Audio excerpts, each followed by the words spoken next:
Hi friends, panipuri ఎలా చేసుకోవాలో చూద్దాం రండి. ముందుగా ఒక పాన్ పెట్టుకొని అందులో కొంచెం ఆయిల్ వేసుకోవాలి. అందులో జీలకర్ర అలాగే కొంచెం పచ్చిమిర్చి వేసుకొని బాగా కలుపుకోండి. ఆ తర్వాత ఆనియన్స్ వేసుకోవాలి.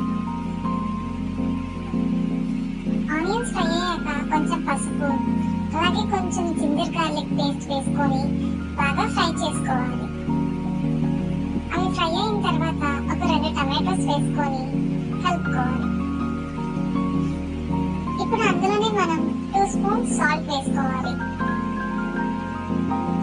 ఆ తర్వాత ఆనియన్స్ టమాటోస్ బాగా ఉడికిపోయిన తర్వాత మనం అందులో ముందుగా ఉడకబెట్టుకున్న బంగాళదుంపల పేస్ట్ వేసుకొని బాగా కలుపుకోవాలి.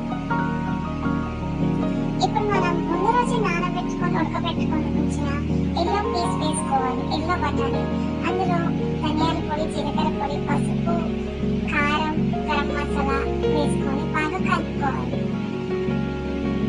ఇప్పుడు అందులో వాటర్ వేసుకోవాలి. బాగా స్మాష్ చేసుకోవాలి.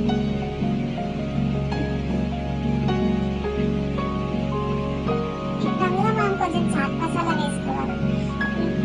ఒక పాన్ పెట్టుకొని ఆయిల్ వేసుకొని అందులో రెడీమేడ్ గా దొరికే పానీపూరీస్ వేసుకోవాలి. కలర్ చేంజ్ అయ్యేదాకా బాగా ఫ్రై చేసుకోవాలి. ఇప్పుడు మనం ఒక మిక్సర్ జార్ తీసుకొని అందులో పుదీనా, కొత్తిమీర, చిల్లీ, సాల్ట్ వేసుకొని గ్రైండ్ చేసుకోవాలి. ఇప్పుడు వేరే ఒక బౌల్లో టామరిన్ జ్యూస్ ముందుగా మనం పేస్ట్ చేసుకున్న కొత్తిమీర, పుదీనా వేసుకొని బాగా కలుపుకోవాలి. అందులోనే పానీపూరి మసాలా, వాటర్, కొంచెం ఎల్లో పీస్ వేసుకొని కలుపుకొని కూరలో కొత్తిమీర వేసుకొని పక్కన పెట్టేసుకోవాలి.